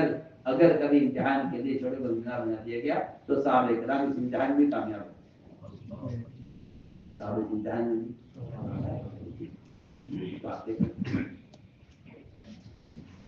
رائے تو تھی صحابہ نے، اور اس جو کو رائے تھی یہ ہوتے ہیں بڑے بزرگ ہیں. میں کہتا ہوں کہ امتحان کا کتاب کا امتحان یہ امتحان یہ بھی. تو میرے دوستوں بزرگ اور بزرگوں یہ تھا اسلام کا مزاج کہ حسد نہیں کیا. جب ابو دجانہ تلوار لے کر نکلے تو زبیر رضی اللہ تعالیٰ عنہ ان کے پیچھے پیچھے میدان میں گئے. خدا کے مقام دیکھا اور دیکھ کر یہ کہا کہ اللہ جانے، اللہ کے رسول جانے اسے کیا کام لینا ہے. لیکن ان کے ساتھ رہے اور میدان میں اترے ان کے ساتھ ساتھ، ناراض ہو کر پیچھے نہیں بیٹھ گئے کہ ہم پہلے کھڑے ہوئے تھے، ہم نے پہلے نام کو پیش کیا تھا، اگر ہم سے آپ نے کام نہیں لیتے تو ہم قرآن پڑھ دیں گے نہیں. اس لیے میں نے عرض کیا کہ حسد آدمی کو مقابل بنا دیتا ہے, معامل نہیں بنتا. کیا بنا دیتا ہے؟ معلوم نہ. ساری بات کا مطلب یہ ہے کہ سب سے بنیادی چیز وہ گمان ہے. اور یہ بات یاد رکھو کہ اللہ کے ساتھ گمان جیسا ہی اور جیسا ایمان. گمان ایمان ایک ہی چیز, بالکل ایک. گمان ایمان ایک چیز ہے. اللہ کے ساتھ جیسا ایمان اللہ کے ساتھ پر ہوگا ایسا اللہ کے ساتھ گمان.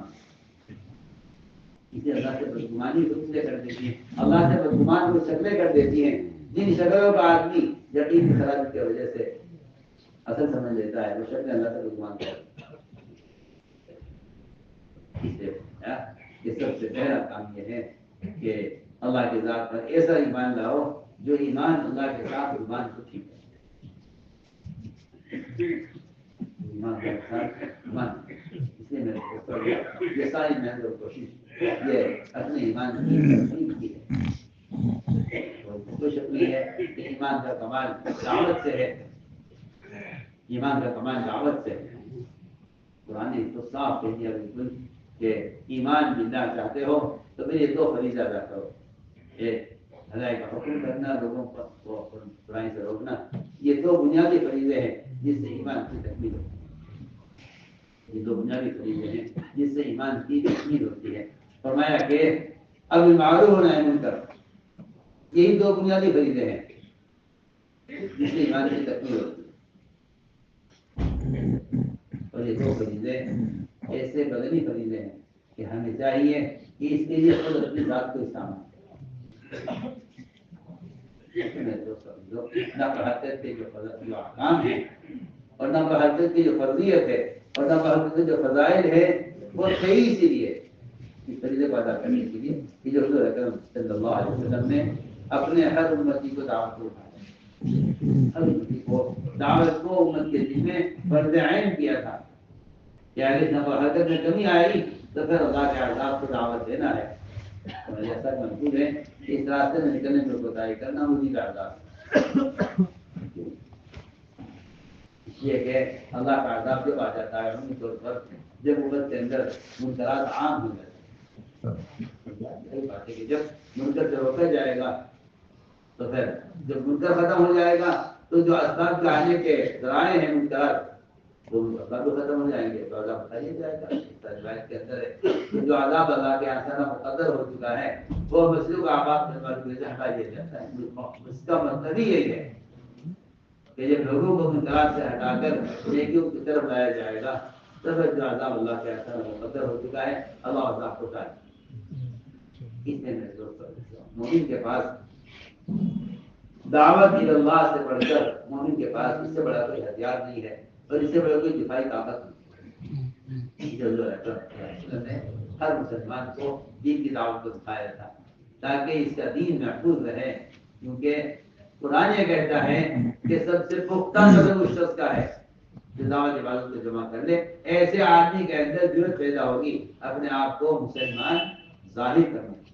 یہ ہے اپنے آپ کو مسلمان ظاہر کرنے کی طاقت اللہ کی قسم دعوت دیے بغیر حاصل نہیں ہو سکتی.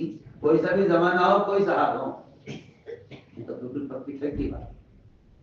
اپنے آپ کو مسلمان ظاہر کرنا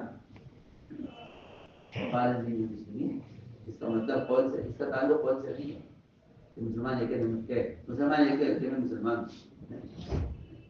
اس کا تعلق اس کے عقیدے سے, اس کی عبادات سے, اس کے معاملات سے, اس کے اخلاق سے, اس کے معاشرے سے. میں کہتا ہوں اس مسلم کا تعلق اس کے سر سے لے کر پیر تک اس کے حلیے سے اس کا تعلق ہے. یہ اپنے آپ کو مسلمان ظاہر ہے. مسلمان وقال اننی المسلمین اپنے عمل سے ثابت کرے کہ مسلمان.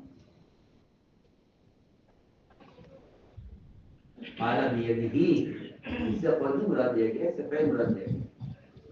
اور یہ کہنا مناسب قولاً, قول سے قول باتیں مراد نہیں لی گئی ہیں. قول سے اس کا عملی مذہب اس کا دین مراد دیا گیا ہے. اور مناسب قول کا ترجمہ کیا ہے؟ مناسب دین, کہ اس سے اچھا دین ہو سکتا ہے. دعوت جواب کے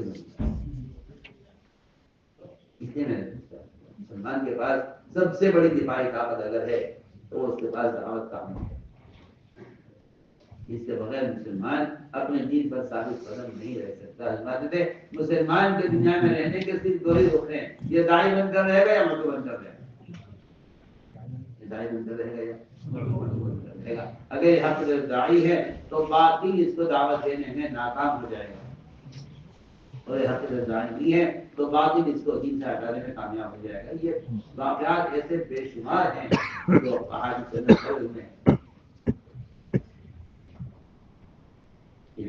آدمی حد داعی ہوتا ہے, باقی اس کو دعوت دینے میں ناکام ہوتا ہے. آپ دیکھیے رضی اللہ عنہ لاکھ کوشش کی روم کے بادشاہ نے کہ یہ کسی طرح نصرانی ہو جائے, لیکن انہوں نے رد کر دیا. آدھا ملک لے لو, آدھی فوج لے لو, آدھی زمین تم لے لو, آدھا مال تم لے لو, پورا ملک تقسیم کر دو. پیشکش آدمی کیوں کی جاتی ہے؟ صرف اس لیے کہ یہ صحابی ہیں. اگر یہ نعوذ باللہ یہ پھسل جاتے ہیں تو ایک پر ایک فرد نہیں ہے, یہ اس فرد کے ساتھ ایک مسئلہ مجموعہ ہے. میں آپ سے بہت کام کی بات کریں, آپ سے ایک آدمی سمجھتے ہیں, ہم ایک آدمی ایک عالم بالکل سمجھ رہا ہوں. میں تمہیں ایک آدمی سمجھتے ہو, ہم ایک آدمی کو ایک عالم سمجھتے ہیں.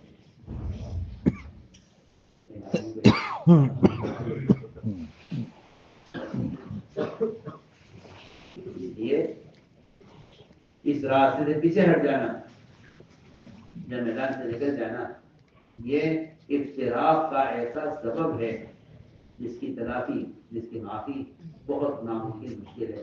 اللہ ہے کہ آدمی اپنی ذمہ داری پر واپس, ورنہ امت میں اختلاف پیدا کرنا اس سے بڑا کوئی جرم نہیں, اس سے بڑا کوئی جرم نہیں. یہ عزم کرو کہ ہمیں اپنے ایمان کی تکمیل کی ضرورت ہے, کیونکہ ایمان کی تکمیل پر ہی یہ ساری خصلتیں اور یہ ساری خیریں ایمان کی تکمیل کے ساتھ. دیکھیں جو وعدہ ہے کامیابی کا وہ پورے دین پر ہے, اور پورا دین ہی ایمان کی تکمیل ہے. پورا دین ایمان کی تکمیل ہے. جو جس کا دین ناقص ہے, اللہ کی قسم اس کا ایمان ناقص ہے, اس کا ایمان ناقص ہے, اس کا دین ناقص ہے. اس لیے ایمان کی تکمیل کے لیے ایک بنیادی شکل, بنیادی سبب یہی کہ آدمی نقل حرکت کے ذریعے دین کو پہنچائے. اس لیے کہ ایک جیسا محفوظ بھی ہے, اور قرآن کی آیت سے بات صاف ظاہر ہوتی ہے بات کہ دوسروں کو دعوت دیا بغیر ایمان کامل نہیں ہوتا. چاہے کوئی کتنا بڑا ولی سے بڑے سے بڑا ولی ہو, یا کتنے بڑے سے بڑا عابد اور زاہد اور متقی ہو, لیکن یہ بات خدا کی قسم حق ہے کہ دوسروں کو دعوت دیا بغیر ایمان کی تکمیل نہیں, چاہے وہ کتنا بھی عمل کرنے والے کیوں نہ. ہمیں معروف میں منکرات سے بچنا اور خود اللہ سے نیکیوں کا کرنا, یہ ایمان کی تکمیل کے لیے کافی نہیں ہے.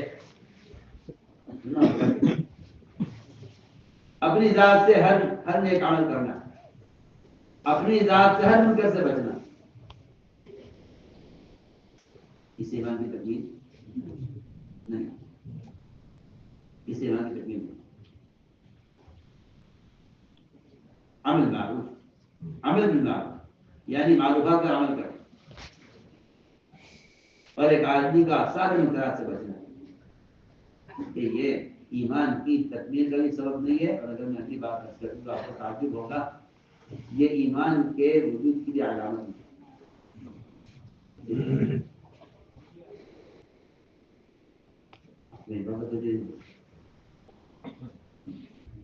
آپ اگر کوئی گناہ آپ سے نہیں ہوتا, یا آپ سارے اعمال خیر کرتے ہیں, لیکن آپ کسی دوسرے کو منکر کرتا ہوا دیکھ کر اس کو منکر سے نہیں روکتے, یا آپ کسی آدمی کو نماز ضائع کرتے ہوئے دیکھ کر اسے آمادہ نہیں کرتے,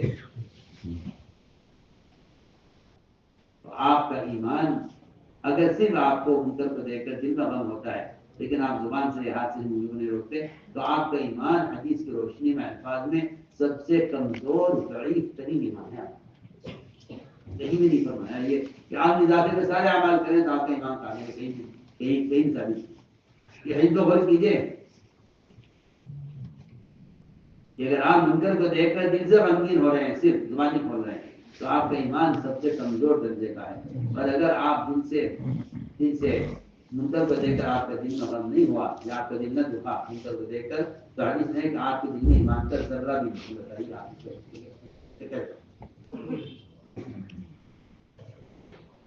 یہ ایمان کے بڑھنے کا سبب اور ایمان ہے یا نہیں، میں آپ کو صاف مطلب کیا ایمان کا وجود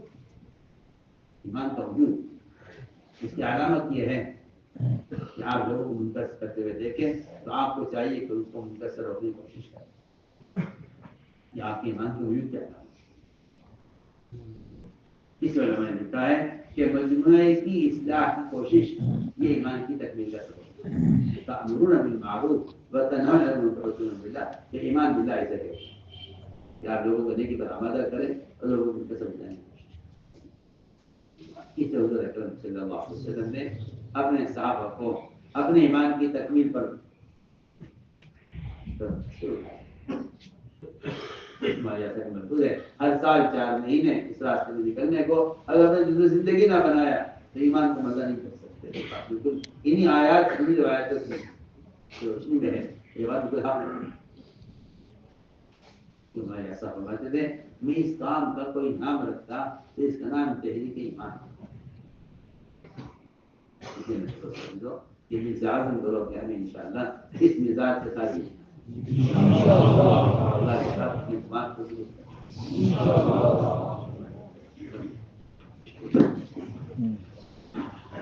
جو علماء سال لگا سال کے لیے اور جو پہلے سال کے لیے ہیں وہ پہلے سے لگاتے ہیں اور جن کی 3 مرتبہ 4 ماہ لگے ہیں وہ 5 ماہ کے لیے بتائیں. کھڑے ہو کے بتائیں ہمت کریں صرف نام لکھانے کے لیے کھڑے ہو کر واپس بیٹھے ہیں. ماشاء اللہ. تو ساتھی اس بیان کے متعلق آپ کی جو بھی رائے ہو آپ اپنی رائے ہمارے ساتھ ضرور شیئر کریں. اور مرکز نظام الدین بنگل والی مسجد کی نئی اپڈیٹ پانے کے لیے اور بیانوں کے لیے آپ ہمارے چینل کو زیادہ سے زیادہ لائک شیئر سبسکرائب کریں انشاءاللہ. تو پھر ملیں گے اسی طرح اور کوئی نئی بیان اور کوئی نئی اپڈیٹ کے ساتھ. جب تک آپ